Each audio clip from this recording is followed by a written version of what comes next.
wanted this forever. I've been in the field with whatever they throw at me. Brush it off, pick myself up, moving on to the better.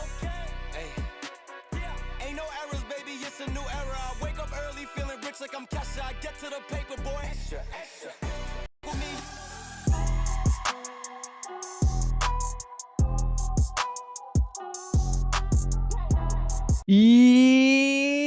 Yo, what's going on, everybody? Welcome in to another episode podcast to talk about our favorite team, the Arizona Cardinals. Huge shout out to the people that are currently in the chat. We got John, we got Michael, we got Corey, we got Lorenzo, Mike. What's up, y'all? Appreciate you guys for being here. Up and foremost, do me a huge favor. Smack up the like button on your way in. Subscribe to the AZ Sports Fan here on YouTube. We're on the road to 19K. Cannot do it without you guys. Appreciate you guys for being here. But ladies and gentlemen, this is it. It's it. This is the moment. We've already heard it, ladies and gentlemen. If you don't follow me on my social media platforms or you don't keep to date with everything Arizona Cardinal news, like I mentioned before, if you blink, you might miss it. The Arizona Cardinals have been telling us for a very, very long time that this was something that felt like it was coming down the pipeline.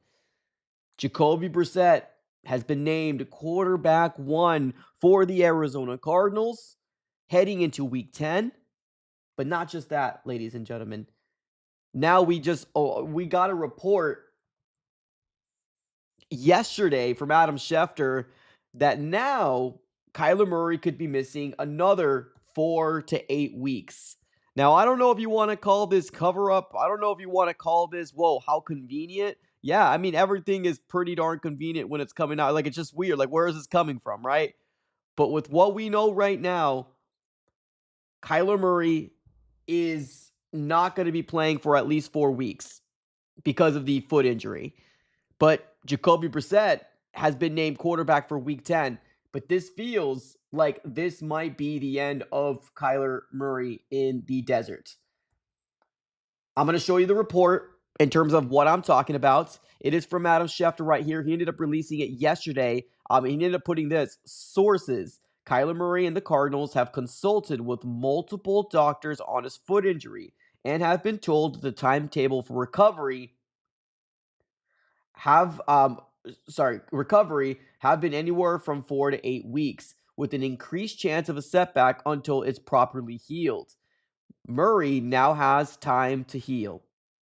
So, 4 to 8 weeks is what they're told.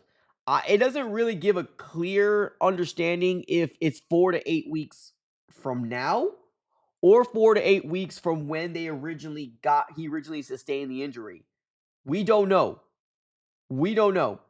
But this is the situation that we're in right now. Jacoby Brissett is going to be quarterback number 1 indefinitely until we know further information. Now, I'm not sure if you guys listen to Arizona sports, but and I'm talking about Jonathan Gannon, he was speaking to Burnt and Gambo over there, and he pretty much said that with or without the injury, Jacoby Brissett would have been quarterback 1. Now, a lot of people don't know that because they probably don't listen to Arizona sports, which you should, but very, very good show. But every Monday, but it was Tuesday because of Monday Night Football, they ended up having Jonathan Gannon on there. And they asked him straight up, would you have come to this conclusion regardless of the injury of making Jacoby Brissett your QB1? And, of course, Jonathan Gannon was trying to dance around it, but then he ended up saying, yeah, I like where this offense is, he said. So this report, coinciding with all the mystery that the Arizona Cardinals have been doing to Cardinal fans, right? Is it QB? Is it Jacoby? Is it Kyler? I think we now have our answer, at least for the immediate future, right? For the next few weeks, it's Jacoby's show. You either support it or find yourself another team, because right now it's going to be the Jacoby Brissett show. At least for the next 3 or 4 weeks. At least what we're hearing. So, Seahawks, Jacoby. 49ers, Jacoby. How are you feeling, chat? How are you feeling? Let me know in the chat. This is your time. Because we've been talking about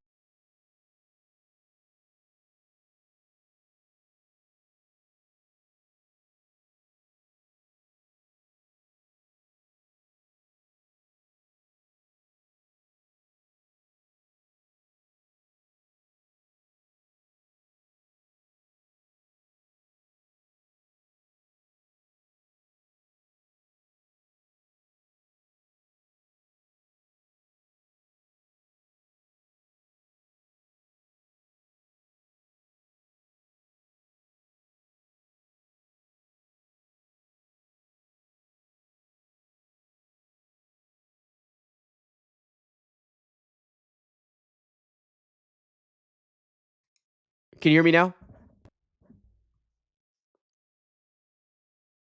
Can you hear me now?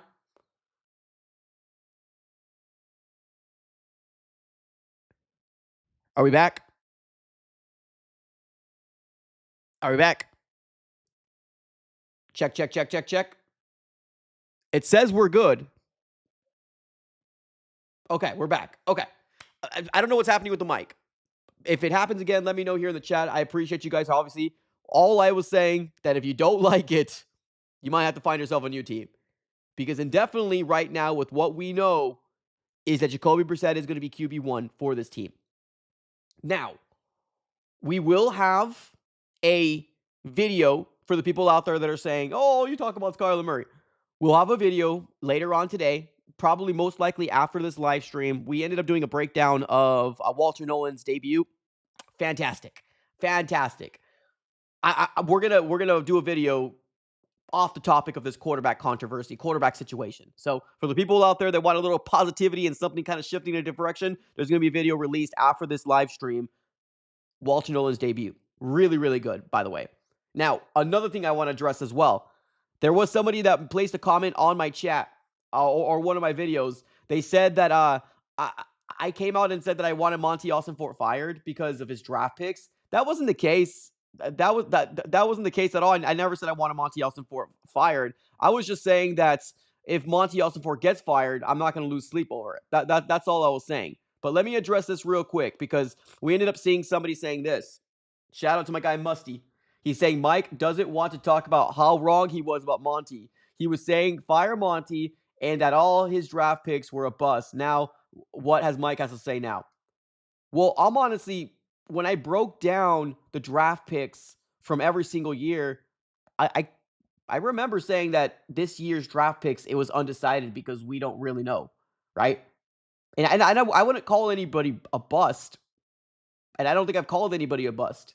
But yeah, the rookies this year have shown up. I'll give credit to where credit is due. I was wrong. If you want to hear that, that's fine. I was wrong. Cody Simon showed the hell up. Good for him. Denzel Burke showed the heck up. Good for him. Will Johnson, Walter Nolan. Good for him. 100%. I never said once fire Monty Ossenfort ever, but I did say that if he does get let go, it's no sweat off my back. I'm not worried about, I'm not attached to him. But yeah, I'll give credit to where credit is due. The rookies showed up in this game versus the Dallas Cowboys. They did. So to address that, there it is. But let's talk about it, right? Quarterback number one indefinitely. Jacoby Brissett. I mentioned this before. If you do not want to ride with this, if you don't want to see Jacoby Brissett, well, I mean, I don't know what to tell you because this is what's going to happen at least for the next 3 or 4 weeks. Bye week is over. The offense runs functionally. The offense looks better. We're averaging a touchdown more a game. We're averaging from 199 to probably 220, 230 yards a game. The production of these wide receivers have been better. Now, one thing that I will say is that the running game is not that great still. We don't really have a run game. Now it's an accumulation of Bam Knight, Amari DiMercado, and we're all kind of waiting for Trey Benson. Hopefully we hear something later on this week that maybe Trey Benson's window is opening up and that he's trending in the direction to play versus the Seahawks. Right now, I wouldn't bank my buck on that. It's probably going to be another split share, at least kind of what we think, right? What we think. But yeah, let me know what your guys' overall thoughts. Let me get to my guy Captured by Angel. What's up, Captured? Appreciate the $2 donation. He says this, love you, bro. I always watch you on my break. Cool. Well, thank you, man. Thank you. We don't really get a lot of positive comments, but I appreciate every single positive comment that we can. I know how it felt when I might have been the only podcast try to tell you guys the truth. But I knew even from when Kyler Murray came back that he could have been better. And I knew even from the year 2 that Kyler Murray could have been playing better. And now in year 3, when everything was stacked up against him, this is kind of make up or put up or shut up time. And let's be real. I think with this foot injury, it gave us an opportunity to see Jacoby Brissett come out here and play. And he did well. He did very well. Enough for him to keep the job. So Is the injury have a little bit of a play to it? Yes, there is a little bit of a play for Kyler Murray not being QB1 versus Seattle, 100%. But like Jonathan Gannon said on the Burns and Gamble show, I think they would have came to this conclusion regardless if Kyler had an injury or not. If you don't believe me, let me find the clip here. Let me find the clip because this was yesterday. This was yesterday on the Burns and Gamble show on Arizona Sports. Let me share my screen here real quick and I can show you guys what I'm talking about. Here we go.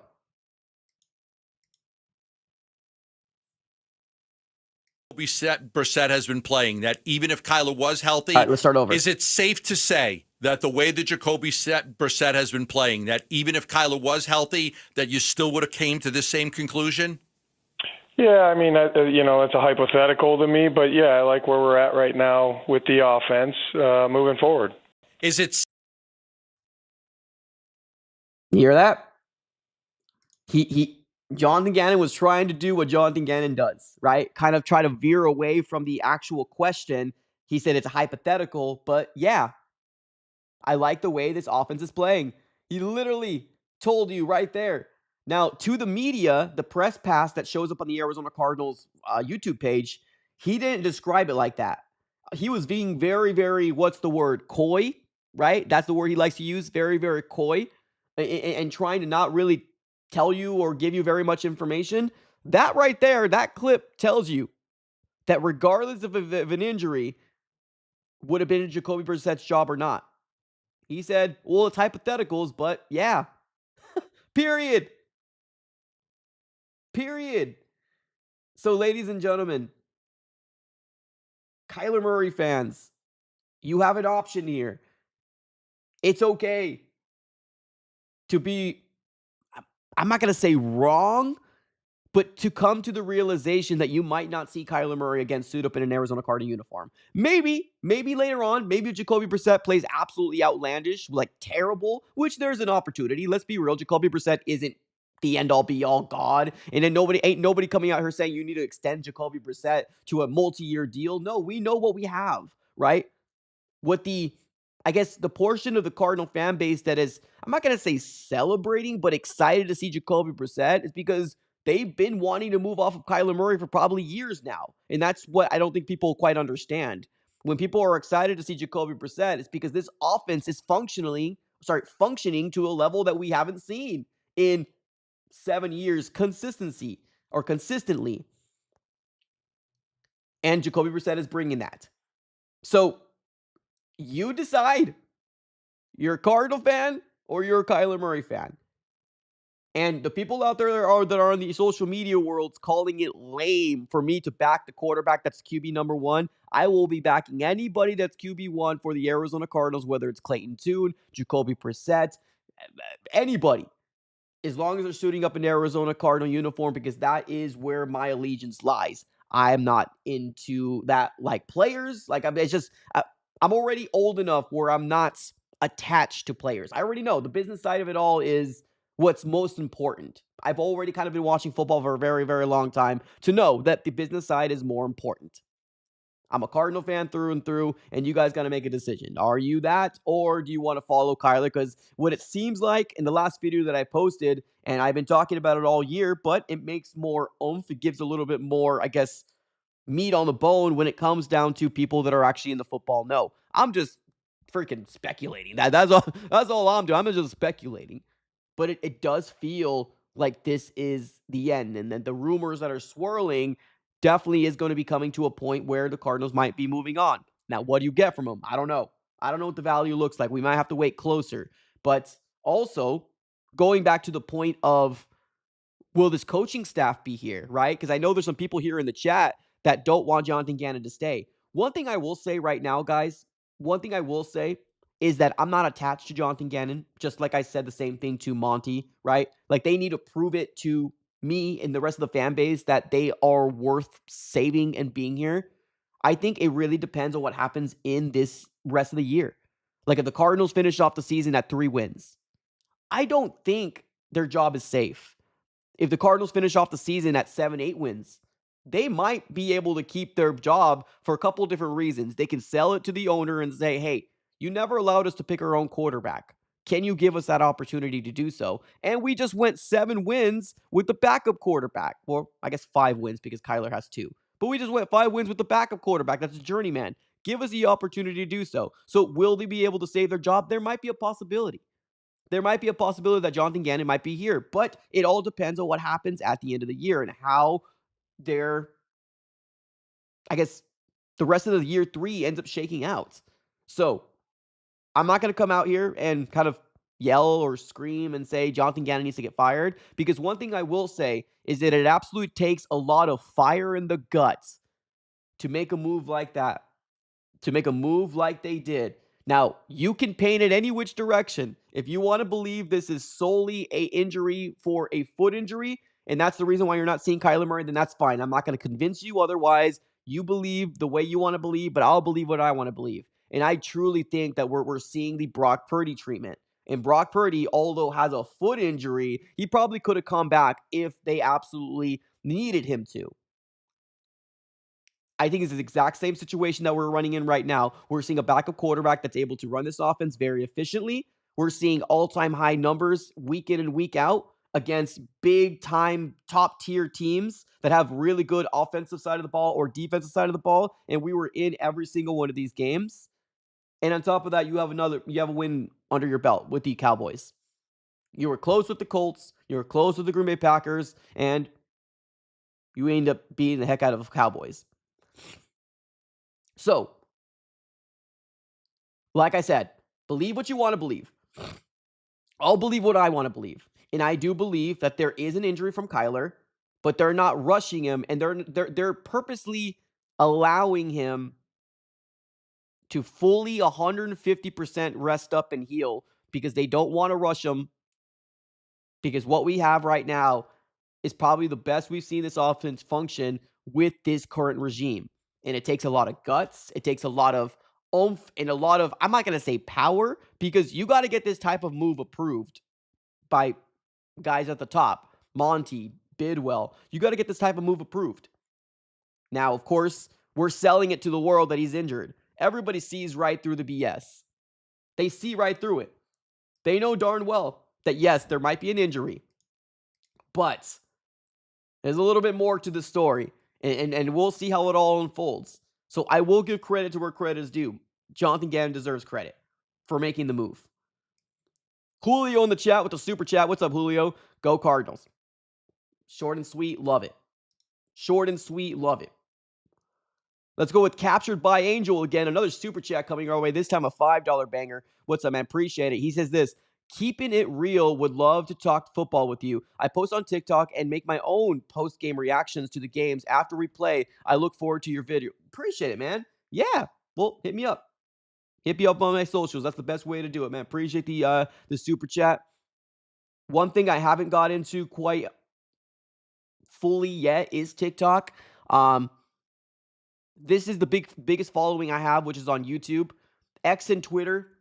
If you're not a stan, and if you're not a person that is everything is hunky-dory, you really don't grow on that platform. But I have Instagram as well, so hit me up on any of those if you want to see something. But yeah, for sure. Appreciate the super chat. But here we are. Now we focus on what's important. Football. Now we focus on what's important. Football. And we focus on the Seattle Seahawks. And guess what? There's some Seattle Seahawks fans out there that feel like, hey, they would rather have Kyler Murray. Tell me I'm wrong. Tell me I'm wrong. The truth. What's up, brother? Appreciate you for being in the chat. Tell me I'm wrong. Who would you rather play, Jacoby or Kyler? I've seen multiple Seahawks fans on the NFC West Roundtable, which we go live every Tuesday. Now it's shifted over to 7 p.m. AZ time. But a lot of people said, damn, I would rather have taken Kyler over Jacoby. They know. They know. If somebody outside your organization, the unbiasedness, which, let's be real, I'm a little biased too. Let's be real, right? You sometimes have to learn from the outside, right? Sometimes you have to hear from the outside perspective. Sometimes you have to hear from the national perspective, and that's why, obviously, because they're supposed to be non-biased. There's a lot of Seahawks fans that would rather play Kyler than Jacoby because they know. And I'm not saying they think they're going to lose because they think that they should win. Because guess what? Every time they see the Cardinals, they beat us. They're on an 8-game winning streak against the Arizona Cardinals right now. They're on an 8-game winning streak versus the Arizona Cardinals right now. So, of course, they're going to have their chest puffed out, and that's fine, right? It's up to the Cardinals to go out there and prove that they can hang with them. But they know that Kyler Murray's record is 2-9 against the Seattle Seahawks in his career. 2-9. 2-9.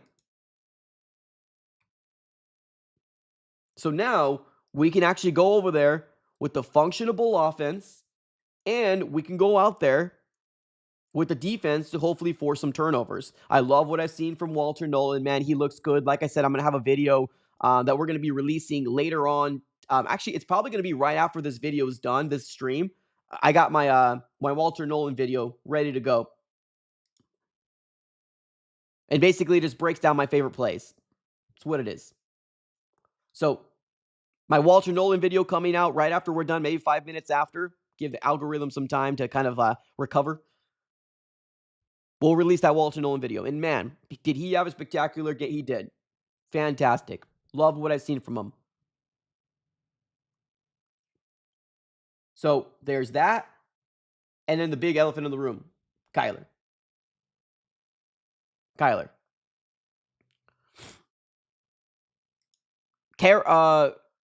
Yeah, I would rather play Kyler. Boom. Boom. I would rather play Kyler as a Seahawk fan. I'm telling you. The truth says Kyler's been holding the Cardinals back for years. Keep starting him, though. He makes life easier for us. Cardinal fans, you hear this? Y'all hear this? Honestly, I appreciate you, Seahawks fans that are in the chat. We're going against each other, and that's probably why you guys are in the chat right now. So I appreciate you guys for being up here and foremost. But this is it. This is how they really feel. This is division rivals that are looking at us like, damn, that's a W right there. That's a W right there. They don't believe in Kyler. They haven't believed in Kyler for a bit, and they shouldn't because they're a division rival. But there's so many people holding on to the hope that he was going to make the Cardinals great. Well, like I said, if you want to keep the hope, maybe there might be a new team you could find yourself rooting for next year because it feels like it's inevitable at this point. It feels like it's inevitable. Right now, what we got to worry about is how Jacoby Brissett is going to play against their defense. And yes, Walter Nolan wreaking havoc on their O-line. Walter Nolan, Calais Campbell, Josh Sweat getting a couple more sacks under his belt on Sam Darnold. And I know Sam Darnold's been playing pretty darn clean, but man, this defense, if they can play to the level that we saw versus the Dallas Cowboys, and I get it, different offenses, whatever, I get it. But if they can play to that level, we might be seeing a really good game on our hands. We just need to score some freaking points. Too many times have we seen this Arizona Cardinal offense look bad. They look predictable. They look like they're not on the same level offensively as the Seahawks are. Many close games with the Seattle Seahawks. And here's our time right here. You want to finish your season off strong? You want to trend in the right direction? Here's a chance for you to go ahead and steal one from them, because that's what it will be. It will be a steal one from them. It would be an upset. And nobody has us winning this game. And it's fine. We're better as underdogs anyways. Ain't nobody has us winning this game. Because they see the Seattle Seahawks over there flying high with their record at the number 1 spot in the division, and people are going to roll that way.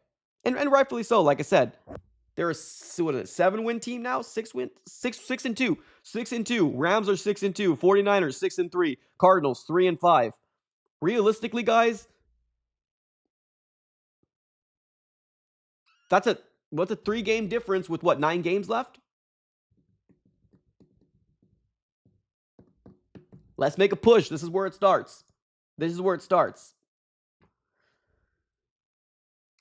truth in the chat. I threw a party and celebrated when Yikes.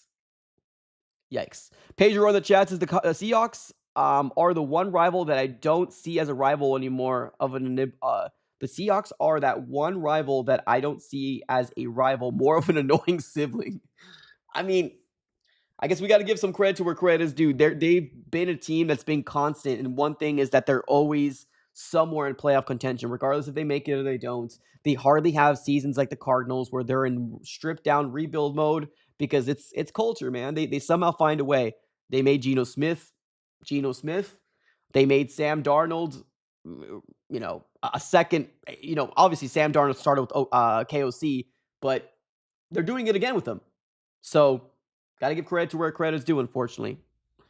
Cardinals are better in the chat saying, Seahawks fans, just remember JSN's worst game this year came against with our backup DB. Humble yourself real quick because now Will Johnson. Oh, here we go. Now I feel it. There you go. Now there's a sliver of hope. Now there's a chance that the Cardinals can potentially get it. And guess what? You just need to get a quarterback change. But you're right. Cardinals are better. We didn't have Garrett Williams out there. We didn't, right? Now, Max Melton, can he miss this weekend? Maybe. Max Melton could potentially miss this weekend. But let's be real. I don't know if Max Melton is quite there yet. If he misses, I have confidence in Denzel Burke. I really do like Denzel Burke. Let's see what he does. He got an interception last week against, or 2 days ago on Monday Night Football versus versus Dak, right? So if Max Melton is hurt, give him some time, rest up. Let's see what happens. I think the biggest hit if the Cardinals don't have him out there is going to be Mack Wilson Sr. That's going to be the biggest hit if he doesn't play. Right now, we don't know. I believe it's a rib injury is I think the last thing I heard, but that would be a bigger hit to me if Mack Wilson Sr. doesn't go. Hopefully he does. Fingers crossed. He wasn't able to finish last week's game. But Cody Simon came in as a rook, forced a fumble, looked good, and then Akeem Davis-Gaither on the other side. So, I don't know. But there's something about Mack Wilson Sr. that I would love him in the middle. But I love this. If Max Melton does go, okay, cool. I'll support you. But I'm going to be real. He's probably not our best cornerback. Jacoby Brissett is going to smoke the Seahawks. Let's go, Bert. There you go. And here's one thing that I will say that's a little underrated. There's some there's some Cardinal fans that are undervaluing what they got in the trade deadline. Guys, Rashid Shaheed is a very good player. I know against the Saints, we did pretty solid against them versus the Saints. We could have potentially had an interception with Will Johnson if they didn't call it back, and that was with Rashid Shaheed there. Will Johnson was able to stay toe-and-toe with them, look really good. But also keep in mind that Rashid Shaheed's a good player. So, just FYI, if you want to keep downplaying it, that's cool, but he's a good player. BB Boy Riz in the chat says, come on now, Cards are getting healthy, and don't forget, we have Maserati. Oh, Maserati Marv is starting to wake up now. You know what's crazy? Did you guys see the post-game? The post-game? Isn't it wild to hear that your offensive coordinator is now starting to target and that, like, the game plan was to get the ball early to your guy? Like, why did it take this long? I don't know. I wish I had the answers. I really do. Like, they targeted Maserati Marv so many times versus the Dallas Cowboys, and I get it. Their secondary is not good, right? The Cowboys, not the Seahawks. The Seahawks is a good defense. So let me read that back before Seahawks start going on the chat. What are you talking about? No, you guys have a good defense. I was talking about the Cowboys. The Cowboys defense is not good, right? Deron Bland, whatever the heck his name is, he got cooked. Ankles broken multiple different times for Deron Bland. Yeah, there it is. That's the picture right there. I'm going to leave this here right now. But yes, the defense for Seahawks is much better. Leonard Williams is Kyler Murray's new boogeyman. Let's be real. Leonard Williams is now Kyler Murray's new boogeyman. It was Aaron Donald. Now it's moved on to Leonard Williams.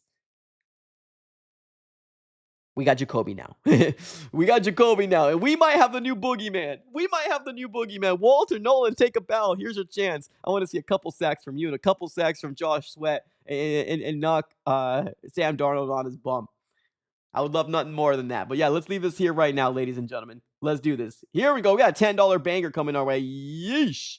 Appreciate it, man. We got John here with a super chat. $10 super chat to be exact. Let's go ahead and shove this down right here. There you go. John says this. I'm cautiously optimistic about the Seattle Seahawks game. We're clearly in a better place, both offensively and defensively, and Seattle doesn't play well at home. That being said, we need to protect the damn quarterback. Yeah, Yeah, I mean, expect to see more Jonah Williams and Kelvin Beachum on the right side. That right side of the line is putrid, is horrible. It's god awful. And it doesn't matter if you have Kelvin Beachum and Jonah Williams there. It's not good. I do want the Cardinals to focus on and getting themselves a right tackle of the future. A young guy they're going to be able to develop, or maybe somebody in free agency. We know Jonah ain't the guy. Kelvin is a band-aid. He did good last year, but when we saw him a little bit, it needs to be addressed. Let's keep it that way. But yeah, I agree. Jacoby needs to be protected, throw the ball down the field. And here's the crazy thing too. Like 3rd and 17s, 3rd and 15s, they don't seem so damn anymore. They don't seem like, oh man, we're not going to convert those. Oh, this is a lost cause of a drive. Because ladies and gentlemen, you got Jacoby Brissett actually throwing the ball down the field. And if you want to blame that on Petzing because they didn't give the option to Kyler Murray to throw the ball down the field, and it was usually a draw play or a screen play or some sort of type of run, then okay, you can put the blame on Petzing for that. That's fine. That is what frustrated me about Petzing as well. That and his situational play calling is what frustrated me about Petzing as well. But it kind of goes back to the same point that I've been talking about. I don't think they trusted Kyler. I don't think that they trusted Kyler Murray. And I think it shows that when Jacoby Brissett, 6'4" quarterback, is now at the helm, they now somehow are trusting, right? They're now somehow trusting. So it's interesting, man. It's interesting. So appreciate it, John. Thanks for the $10 super chat. Absolutely appreciate you guys for being here. We got Cardinals are better in the chat saying Marvin to cook Devon all game and Woolen with 5 PIs against Michael Wilson because all Woolen can do is hold. We are coming in. We are coming in right now, ladies and gentlemen. This is the optimism that I'm seeing. I love it. I love to see it. I love to see it. Christopher, what's up, Christopher? The Arizona Cardinals now need to focus on completely moving on from Kyler and while keeping Jacoby healthy. And yes. Yes, exactly. Let's not get it twisted, ladies and gentlemen. We might fall in love with Jacoby because you know how fans are. We love you 1 second. We hate you the next second. We just not fall in love with Jacoby. Jacoby is our backup quarterback for 2026. If he needs to start in 2026, if the Cardinals get a quarterback, allow that young guy to develop, maybe like the Jackson Dart treatment where you see Russell Wilson for the first 3 or 4 or 5 games. Same thing with Jacoby Brissett. If they want to throw him in midway of the season, that's fine. If Jacoby Brissett is playing well, then maybe keep him for a little bit until the quarterback's ready to go. However you want to play this, but it is very important that the Cardinals do decide to bring in their successor in this offseason, whether through the draft or through free agency or through trade. That is the most important thing. You got to move off of Kyler, rip the Band-Aid off. It is time. We've heard multiple national media people out there come out and say it, and I agree with them. If somehow you claim Jacoby Brissett as your QB1, which they pretty much already did, let's be real. You can't go back to Kyler. You can't. You just cannot go back to Kyler Murray. You can't do it. So, yeah, I mean, how many wins are we going to get? I don't know. I wish I had a crystal ball here to tell you guys how many wins the Cardinals could potentially get. I wish I could. But realistically, I mean, I don't have my expectations too high, but winning against the what am I trying to say? The Cowboys is a step in the right direction. One thing I would love to see, I'm starting to now see Asante Samuel. His name is starting to rise. Remember Asante Samuel, the guy that we really did like in the offseason that the Cardinals worked out? I would love the Cardinals to potentially go after or at least bring him in for a workout. I feel like the Arizona Cardinals should at least bring him in for a workout.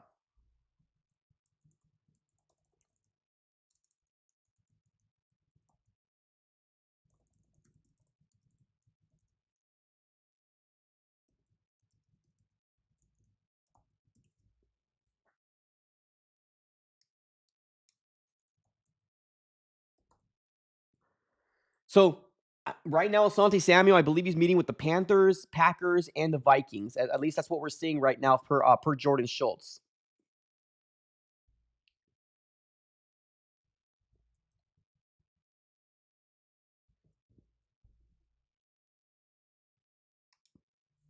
So yeah, I would love it, but let's see what the Cardinals decide to do.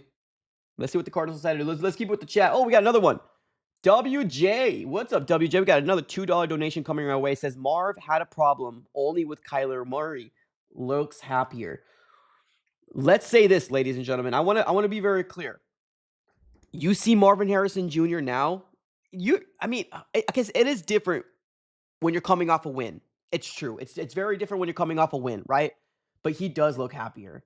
Even in that interview, do you guys remember that interview before that? I believe it was this last week on Monday night where the media was trying to harass him, and not harass him, but like trying to like pry out of him like who's going to be the starter. And he was like, "Oh, I don't know who's going to be the starter." But with that smile on his face, he knew. He knew who was going to be the starter. The Cardinals knew who was going to be the starter. They knew. Marvin knew who was going to be the starter. And with a smile on his face, you know, man, the Cardinals' weapons that they have on this roster most likely are probably in the corner of Jacoby starting. Why? Right? Why? Well, guess what? Although they might be boys, although they might be, good friends, you also got to keep in mind here, ladies and gentlemen, that Michael Wilson is probably looking for some sort of extension or some sort of payment. Before Jacoby Brissett was throwing the ball to him, ain't nobody thought Michael Wilson was worth a lick. Let's be real. How can you put tape on the field if you're not getting the ball thrown to you? Jacoby Brissett is throwing the ball to Michael Wilson. Do you remember that 50-yard bomb or the 50-yard, I guess, catch and run from Michael Wilson? Some might have called that thrown into triple coverage. But Jacoby Brissett trusts him to make that catch. He catches it, takes it over to the left-hand side, follows the left at 50 yards. Michael Wilson. When Marvin Harrison Jr. went down, Zay Jones got involved. Greg Dortch is sporadic here and there, but he's not. He's like a split share with Zay, right? Trey McBride, 5 freaking touchdowns. So far in the year, 5. Trey McBride right now, 5 touchdowns right now. Don't you think Trey McBride wants to show everybody that he's the best tight end in the NFL? I'm sorry, he can't do that with Kyler. That might offend people. That's fine. He can't do that with Kyler. Right now, Trey McBride's got 476 yards, 5 touchdowns. It benefits these guys. They can be boys with Kyler, but they know who's the better option. It's Jacoby. It's what it is, man. It's what it is. So I agree. Jeff in the chat says Michael Wilson much better than people. Yeah. And that's the unfortunate part. It's the unfortunate part that people can't see it because of the limitations that we were kind of playing with. And no, it's not all Kyler. It's not, right? There's a lot of things that didn't play in terms of why the offense was the way that it was. The O-line, not letting plays develop, play calling, situational play calling, Kyler Murray's play. Somewhere when Kyler Murray got with his regime, there was coaching ingrained in Kyler Murray's head that you're not going to be Superman, put the ball where the ball needs to go, and this offense will flourish. But Kyler Murray's interpretation of that was, I'm dinking and dunking, because that's where the ball needs to go. I'm getting spooked at the second of pressure. So I do believe that coaching was ingrained in Kyler. So why he hasn't been throwing the ball down the field, I think it has to do with coaching a little bit. Manage. Don't be Superman. Put the ball where the ball needs to go. But sometimes when you're telling somebody something, sometimes people interpret it different ways, right? Like, for example, that guy that ended up commenting saying, oh, you said you wanted Monty fired. I never said I wanted Monty fired. All I said was, if he goes, there's no sweat off my back. And I never called anybody this year a bust, but I did say they were I'm a little worried about it. But yeah, this last game proved that, hey, they can play. Cool. I'll eat crow, right? So sometimes when you talk, people interpret things differently. And I think the same way this happened here. I think Kyler Murray took that to heart, and he said, I'm going to dink and dunk this bad boy every single time I can. And that's just kind of, unfortunately, the way that it is. Austin, what's up, Austin? Draft Spencer Fanu in first. Then get Sawyer Robinson. Well, music to my ears, because you're just telling me to get a quarterback.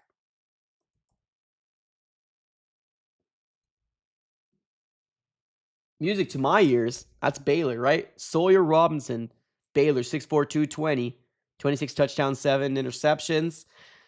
One thing I will say, the draft class that is coming out this year was really hyped up before the college season started. Was really hyped up. Now it's kind of died down a little bit in terms of like people don't think what am I trying to say here? People don't think that the draft class for the quarterbacks is as good as they thought they were going to be, right? Your was it Nussmeyer, the guy from Clemson, was that like Klubnik or something like that? Like a lot of these guys aren't playing to the level that we thought they were going to, but you better bet your bottom dollar come March and probably February, those names are starting to hit draft boards. They're going to shoot up. Fernando Mendoza was not really a name that people were talking about, but now they are. Ty Robinson. Sorry, not Ty Robinson. Ty Simpson. Sorry, Ty Robinson was a different player, different year. Ty Simpson, quarterback out of Alabama. Those guys are gonna draft stock's gonna go up after the combine, closer to the draft. It's gonna get there for sure. He's my favorite college sleeper. Love to see it, man. Love to see it. There you go. Cade Klubnik. That's who the guy I was talking about. Yeah, the guy from Clemson. He was seen to be definitely a shoe-in top 5, top 10 pick. Not anymore. I don't think Clemson has been as great as people thought. And that's why Fernando Mendoza is probably one of the best, and maybe Ty Simpson as well. But there's also Dante Moore as well. I know some people don't want to go back to the they don't want to go back to the what am I trying to say? To the mobile quarterback because they want a guy like Jacoby that stands in the pocket. But Dante Moore is another name out there as well, a quarterback for Oregon as well that is now starting to kind of shoot up draft boards as well. So we'll see. He's still pretty young. He's 20 years old right now. I think he's going to be 21 by the time the draft is over next year. So, yeah, he's really young. Really young. Maybe the Cardinals get somebody and develop while they use Jacoby for 2026. We'll see. Jeff in the chat says Marcus Mariota. I mean, I'm cool with Jacoby. I really am. I'm cool with Jacoby Brissett for 2026. As long as the Cardinals bring in somebody like a successor or somebody that's going to take the helm from him, right? Because we have him under contract for one more year. Like we signed him on a 2-year deal this last year. Have him for this year and next year. So we technically still have Jacoby. Unless some crazy things happen in the offseason, which obviously we'll keep our eyes on, but we'll see. My name is Fernando. Well, there you go. New favorite quarterback coming your way. But if Fernando Mendoza does come out, he's probably going to be like top 3. Like in the Cardinals right now are sitting at 12 or 13 in the NFL draft right now. So we're not in prime position. Jacoby's going to win you games. He's going to win you games. And if he doesn't win you games, you'll find yourself right back in the top 5. So we'll be fine. We'll be good. Naheem in the chat says, let's not forget Jacoby Brissett played awesome last night and he can throw shots. Yeah, 100%. 100%. I think they said that Marvin Harrison Jr. was the most targeted in the first half that we've ever seen in his NFL career. Let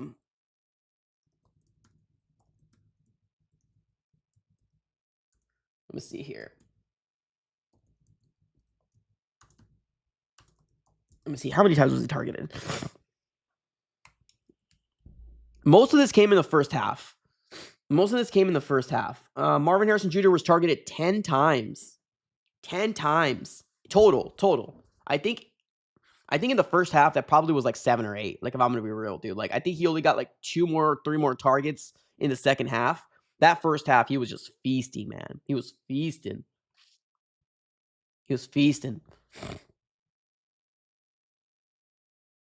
Austin in the chat says, all these guys are getting picked up in the top 10, though. I think we need a right tackle more than anything. I do like the Fanu idea. I mean, there's also the option, too, as well. Let's not forget that maybe some of these guys that could have been first-round picks that their draft has taken a hit, maybe the Cardinals find themselves getting one in the second round. Maybe that happens. Or maybe they trade up. Maybe they get Fanu, right? Let's say, for example, we live in a world where we do get Fanu, right? So we get him.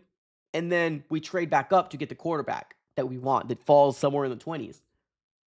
Are we that aggressive? I don't know. We'll see, man. We'll see. I know some Cardinal fans want Sam Levitt. I'm not sure if he's going to hit the draft or not. I know he's hurt for the season. That probably doesn't help him. We'll have to kind of wait and see how that shakes out. There's some people that want a wide receiver.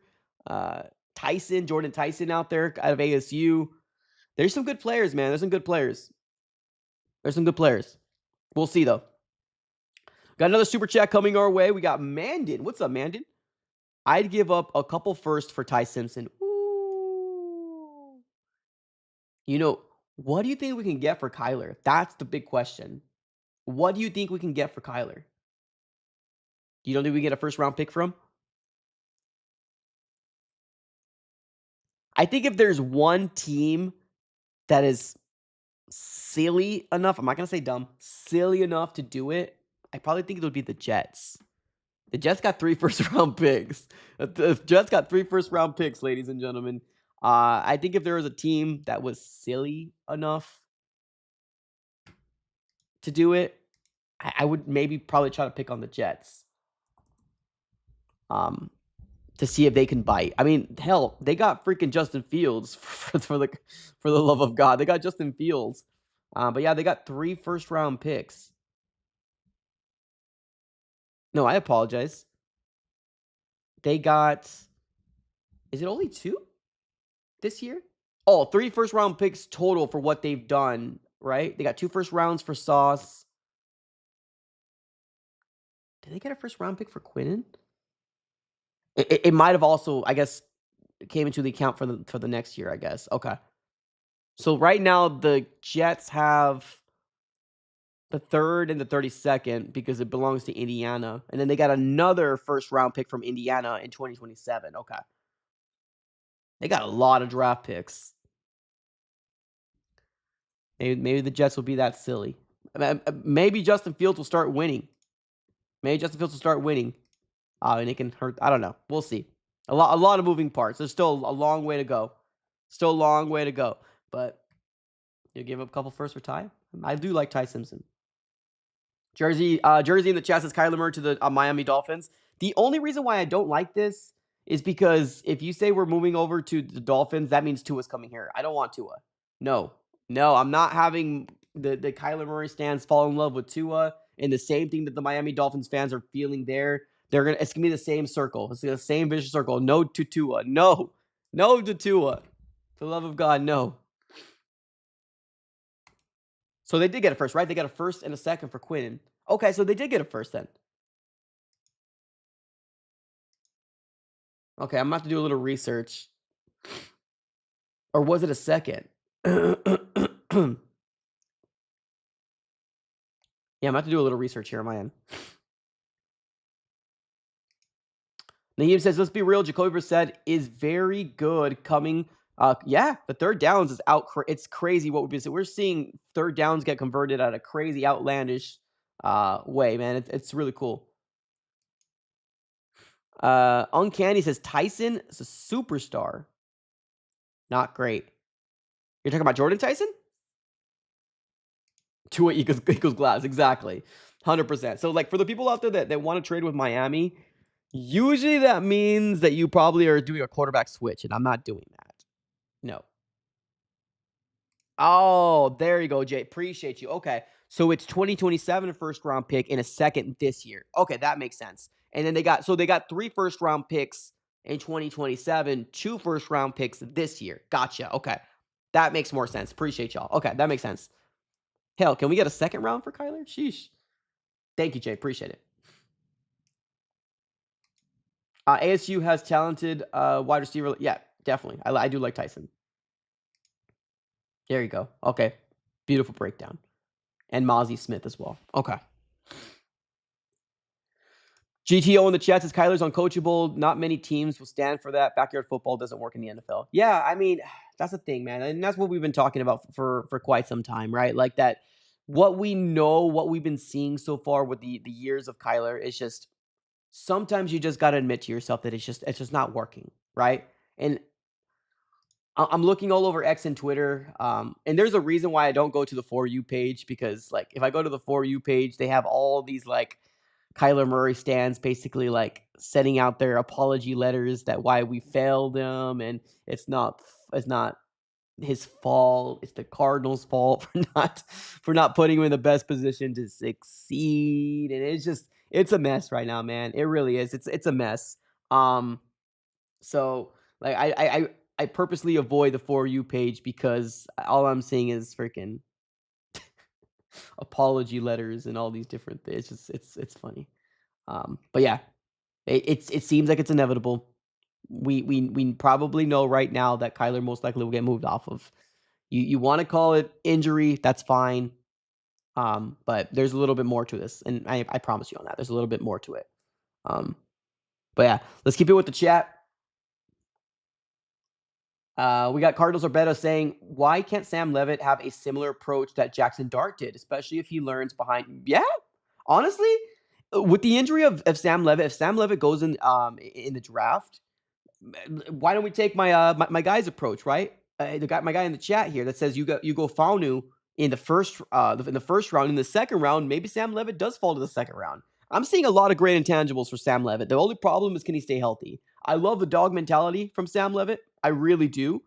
I like what he brings. He needs to be more developed. He needs to be more polished. And that's why I need these guys, the Cardinals, to do their job. Can he be coachable? Can he actually learn from the coaching that you're providing to him? Because although we're hearing that Kyler Murray is coachable, and it's I'm not trying to be negative, but the things that we're trying to be coach, it almost kind of feels like it's the same things that we've been seeing through his tenure, right? So I'm not saying he's not coachable to the point where he's terrible locker room guy. No, but I just don't think he's taking the coaching, right? I don't think he's learning from the coaches what they're trying to say. And I don't know what they're trying to say, but all I know is that in year 7 and year 1, there's still things that kind of make me a little irky when it comes down to see the quarterback play of Kyler. So maybe, yeah. I mean, hey, I don't mind this one bit. Sam Levitt is like over 6 foot, I think. I think he's like 6'2". Obviously, you want to maybe wait to pro days. And in the combine, they'll give you the exact height. But yeah, right now per ESPN, Sam Levitt is 6'2" per ESPN. So there's that.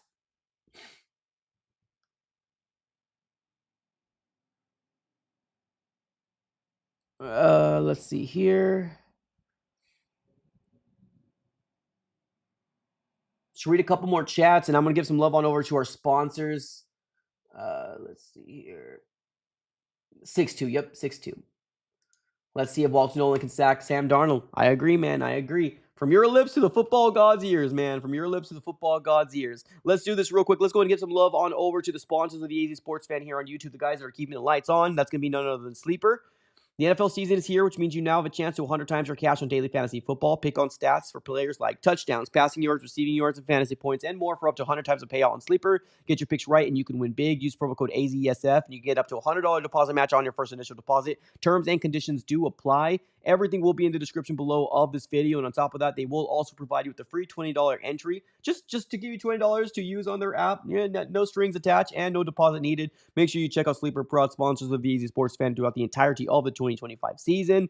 Appreciate y'all. Let's continue the conversation, ladies and gentlemen. Let's see what you guys are saying here in the chats. Mark is saying too small of a sample size. He only has 12 games. I'm assuming you're talking about Levitt. That's fair. Miguel in the chat says, let's work out a deal with Kyler to stay as QB2. I think I don't know how he would take it. I'm not opposed to it, but it's the same argument that I had with Cliff, right? When people were saying that Cliff needs to get demoted to OC. When you're a head coach, you don't take well to that, right? Like, and the best way to describe it is use it as personal experience. Let's say you're a supervisor. Let's say you're a team leader. Let's say you're a manager, right, at your job. If your boss came up to you and said, hey, you're not performing well, we're going to demote you. How would you feel? Now, Kyler still gets paid the way he gets paid, so maybe it might be a little different, but you get demoted, it's not going to feel very good, right? So, like, I guess that's the best way to describe it. I don't think Cliff would have accepted a OC role here, so Cardinals had to move on. And the same thing with Kyler. I don't think he's going to accept a QB2 role here. I don't think he's going to.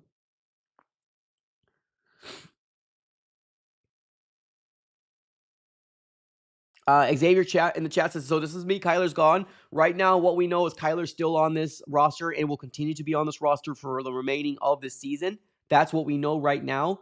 But like I said before, the inevitable already kind of feels here. That's because we did see a report here from Adam Schefter saying that his injury, his foot injury, can take anywhere between 4 to 8 weeks. Now, the clarification is not 4 to 8 weeks from now or 4 to 8 weeks total. But basically, it seems like the Cardinals kind of got themselves a little bit of an out here to kind of keep Kyler Murray on the bench a little longer. Like I said, believe what you want to believe. If you think this is solely injury, that's fine. But I do believe this is a little bit of a soft benching, if I'm going to be real with you. So, take it with what it's worth. Victor in the chat says, like what Walter Nolan did, I know it's the first game, but he showed out. 100% agree. For the people out there that are in this chat, we got over 100 of you guys here on the YouTube side. Appreciate you guys for being here. Smack the like button. And on top of that, we're going to be releasing a Walter Nolan video within 5 minutes of ending this live stream. So if you hadn't got enough of Cardinals content, we will be putting a video out here within 5 minutes of ending this live stream. So make sure you check it out. Walter Nolan's debut was absolutely short of spectacular. I think I say that somewhere in the video. So make sure you check out for that. We're going to be releasing that video here pretty soon. So if you want something different off this quarterback, conversation that we kind of have a lot on this channel, that gives you something a little different and some positivity up in the air, right? Because some people just want to focus on the positive things. So I'll give you a little positivity. Walter Nolan video coming out a little later on today. It's actually more 5 minutes after this live stream. Let's go after the wide receiver from Ohio State. Oh, Cornell Tate. Or is it Cornell, right?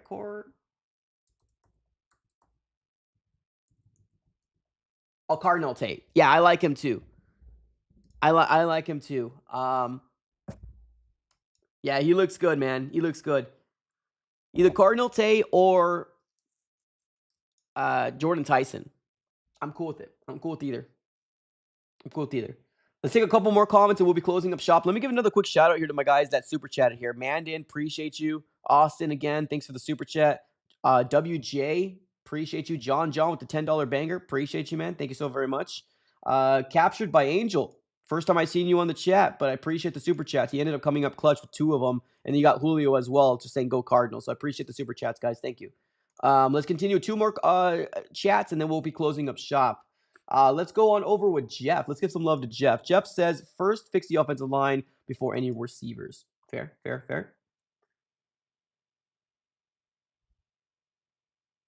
Let's see here.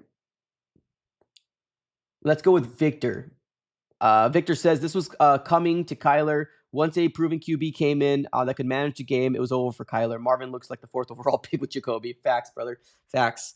All right, guys, we're going to be closing up shop. Another reminder, we're going to be releasing a video within 5 minutes of ending this live stream. So if you want to watch Walter Nolan in the flesh in his debut, I end up kind of breaking down in my own interpretation of breaking down. I'm no football savant or anything like that, but I give you my best plays and what I like from him. So make sure you look out for the Walter Nolan video coming out here pretty soon. But ladies and gentlemen, appreciate you for being here. You guys are all absolutely amazing.